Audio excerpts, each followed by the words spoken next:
Bonjour et bienvenue dans Very Hard. Vous connaissez sans doute le Macintosh, célèbre micro-ordinateur d'Apple qui introduisit les interfaces graphiques auprès du grand public. Cela tombe bien car ce n'est précisément pas de ça dont je vais vous parler. Non. Aujourd'hui, nous allons aborder un autre micro-ordinateur qui propulsa Apple sur le devant de la scène et connut une incroyable longévité.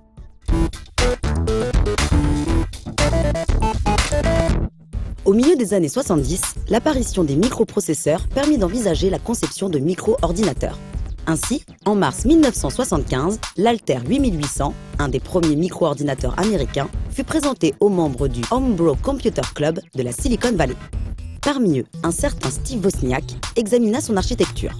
Et il en vint à la conclusion qu'il pourrait concevoir en peu de temps un ordinateur bien plus performant et autrement plus simple. Il choisit pour cela d'utiliser un MOS 6502, un microprocesseur performant et peu coûteux que l'on retrouva quelques années plus tard au cœur de la Famicom et du Commodore 64. Au bout de quelques mois de travail, il présenta un premier prototype fonctionnel à son ami Steve Jobs. Très enthousiaste, ce dernier s'impliqua à son tour dans le projet et parvint à convaincre Wozniak de fonder une société chargée de le produire et de commercialiser. Apple Computer venait alors d'être lancé.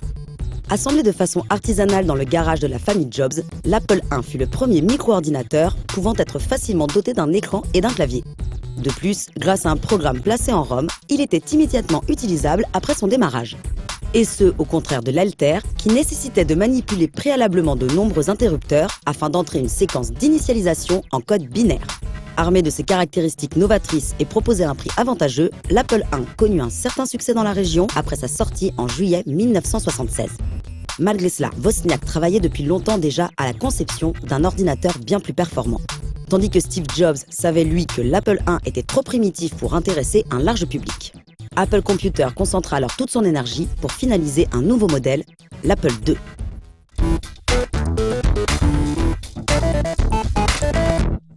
Toujours architecturé autour d'un 6502 à 1 MHz, l'Apple II reprenait la conception globale de son prédécesseur, mais en y apportant plusieurs améliorations substantielles. Tout d'abord, la présence, en standard, d'une interface permettant de piloter un magnétophone, simplifier le chargement de programmes stockés sur cassette. Ce qui permit d'emblée à des éditeurs tiers d'exploiter cette toute nouvelle machine.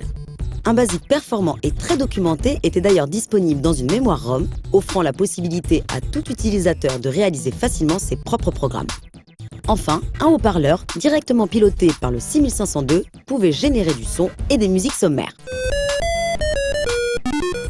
Mais c'est dans le domaine du graphisme que l'Apple II s'avéra véritablement révolutionnaire. Alors que ses concurrents n'étaient capables d'afficher que du texte, et ce, uniquement en noir et blanc, l'Apple II bénéficiait, lui, de plusieurs modes graphiques. Parmi eux, il existait notamment un mode capable d'afficher des images couleurs de 140 par 192 pixels.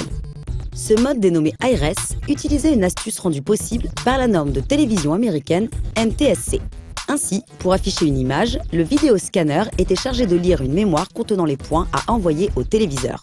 Mais les lignes présentes dans cette mémoire, au lieu de contenir 140 points, en contenaient ici le double.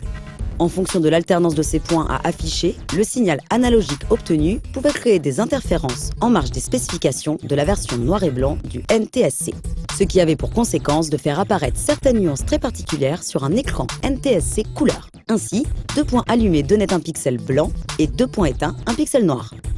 L'alternance des points allumés et éteints générait quant à elle des pixels magenta, vert, bleu ou orange en fonction de leur position et des timings programmés. Grâce à cette astuce, la génération d'une image couleur s'avérait peu compliquée d'un point de vue hardware.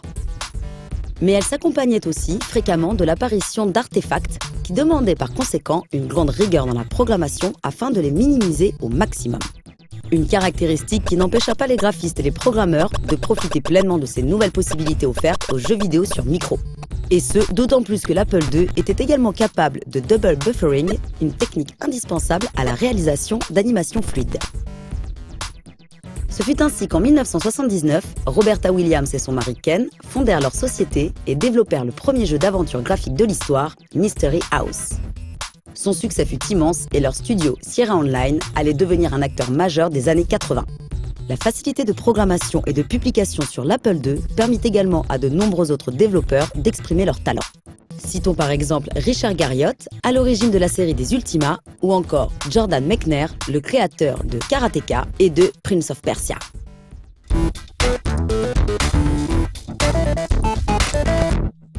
Apple décida très tôt de soigner au maximum l'aspect de sa machine et de lui donner une allure plus professionnelle. Ce qui amena à la conception d'un bloc d'alimentation très novateur pour l'époque. Cette alim à découpage était basée sur des transistors jouant le rôle d'interrupteurs extrêmement rapides. Plus compacte et plus fiable que les alimentations linéaires classiques, elle put ainsi être intégrée directement dans le boîtier.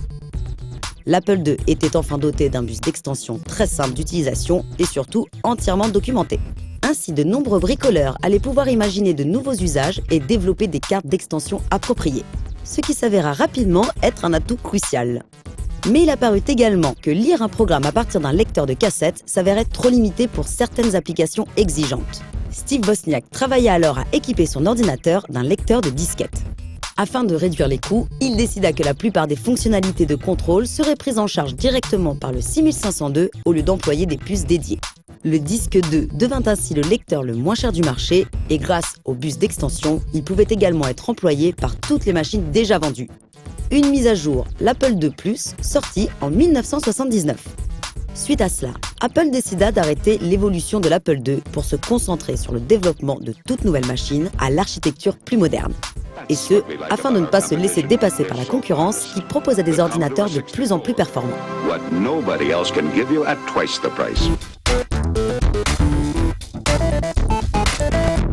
Ce fut ainsi que sortirent au tout début des années 80 l'Apple III et le Lisa.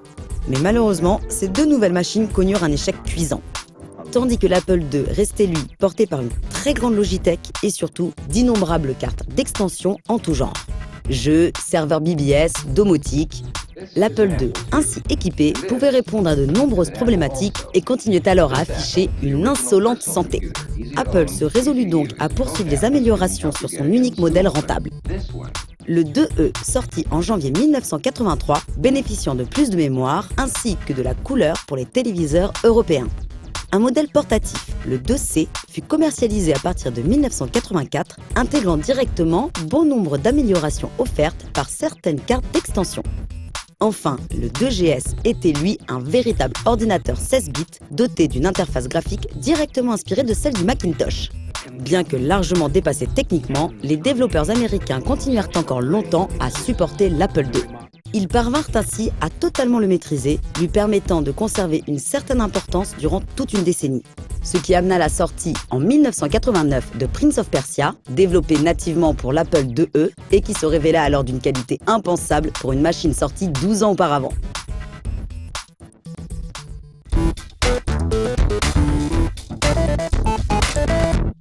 L'incroyable longévité de l'Apple II surprit jusqu'à ses concepteurs. Et ce ne fut finalement qu'en 1993 que le dernier 2E fut retiré du catalogue. Lorsqu'en 1980, IBM se décida à se lancer sur le marché de la micro-informatique, la plupart des ingénieurs travaillant sur le projet en possédaient un. Et de ce fait, ils comprirent que l'une des clés du succès du futur IBM PC serait de le rendre tout aussi extensible. Mais ça, c'est une autre histoire.